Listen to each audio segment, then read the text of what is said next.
Welcome to Nice and Blunt's Friday segment. This is 4th and 20 play calls. My name is Adam Riancho. Thank you for joining me.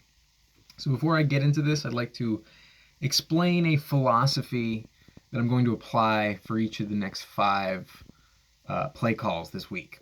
And that's what I call my 4th and 20 philosophy.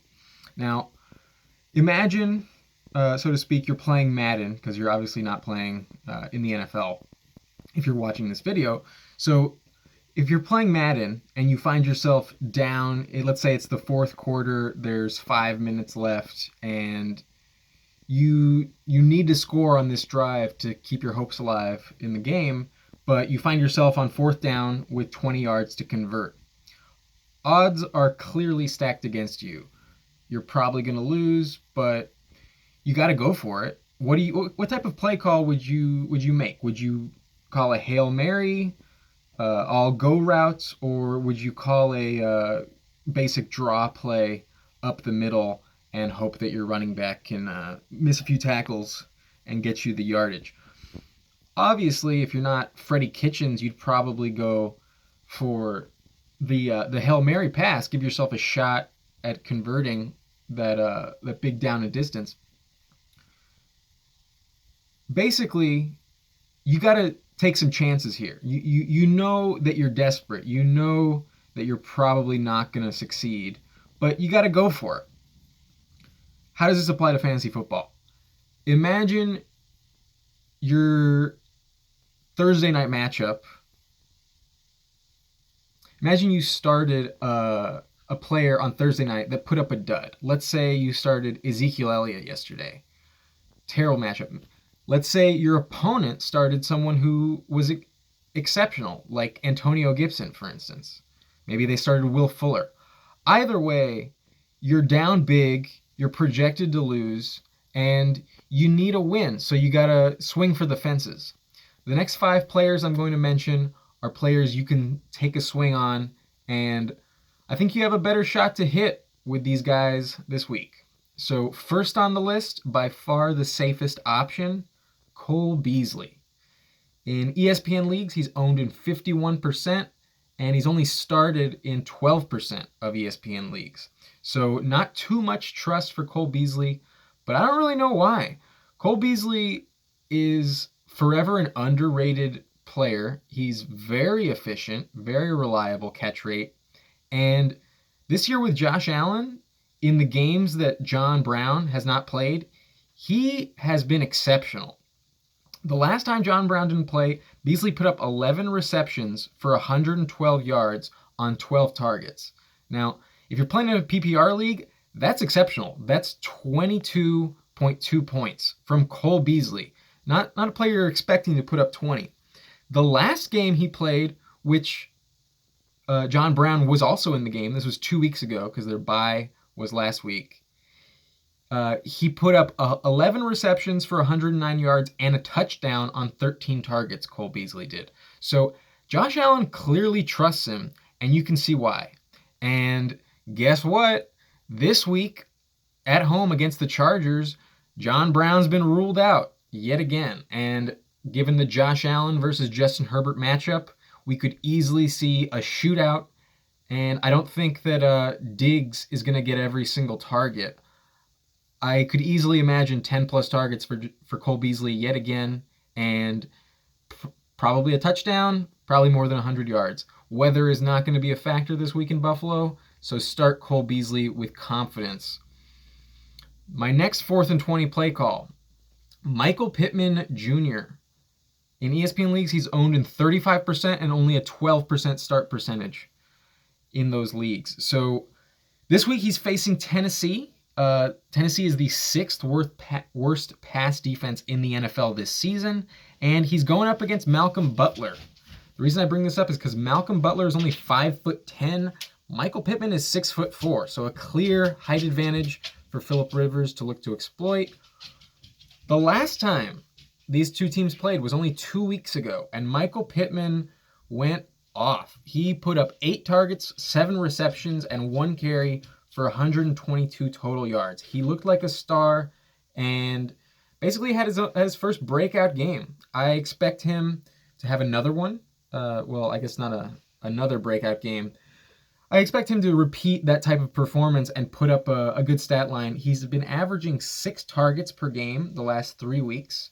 Uh, he's only returned from injury 4 weeks ago, so I'm not really counting that first game against Baltimore. That's a very tough matchup, and he's just trying to get reacclimated to being on the field. So 6 targets per game, that includes a very difficult matchup against Jair Alexander and Green Bay last week.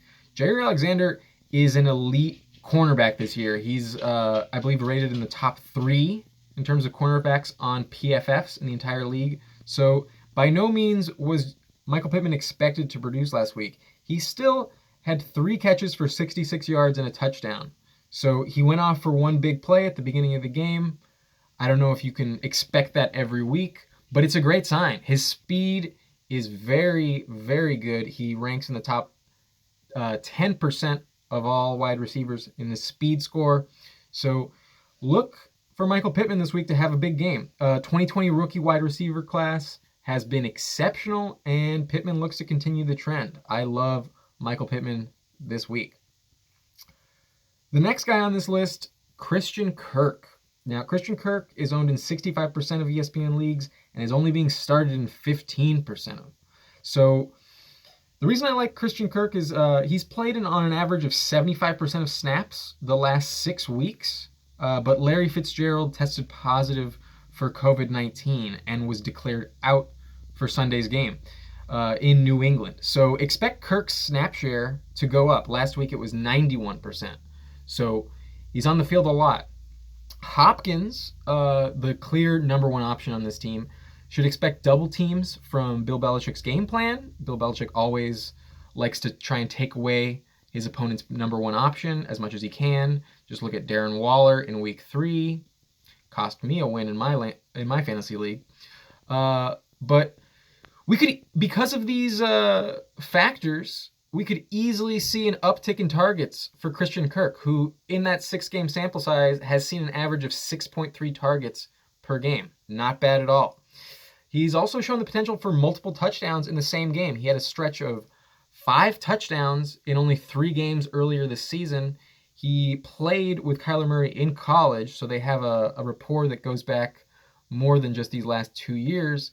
And I think he has a good upside this week. So if you're in a 4th and 20 situation, a little bit desperate, Christian Kirk is not a bad option at all.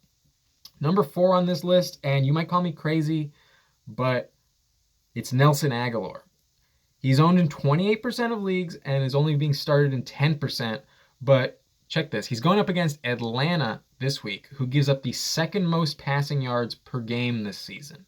Atlanta also gives up the most explosive passing plays per game. And those are plays of 25 plus yards. So he's had 5 touchdowns in the last 7 games, Nelson Agholor has, and that includes the terrible weather game in Cleveland, week 8. So that one kind of doesn't count.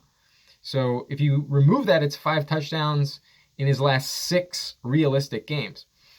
He's only had 2 games this season with more than 4 targets, so the risk level is definitely higher. But last week against Kansas City, he had 9, and that wasn't the first time he had 9. He had 9 in a game earlier this season against the Jets. He's averaging 18.5 yards per reception this season. So if he can get 5 catches, he's going to get close to 100 yards.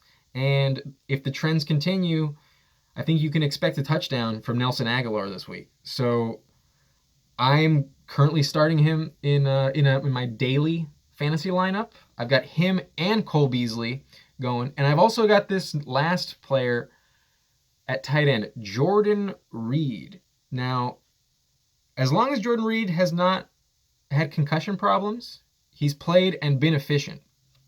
He's obviously on the tail end of his career, but in the 4 games George Kittle has missed this season, Jordan Reed averages 5.5 targets per game, with 6 or more targets in 3 of those 4 games. Kittle remains on IR this week and probably will stay there for the rest of the season.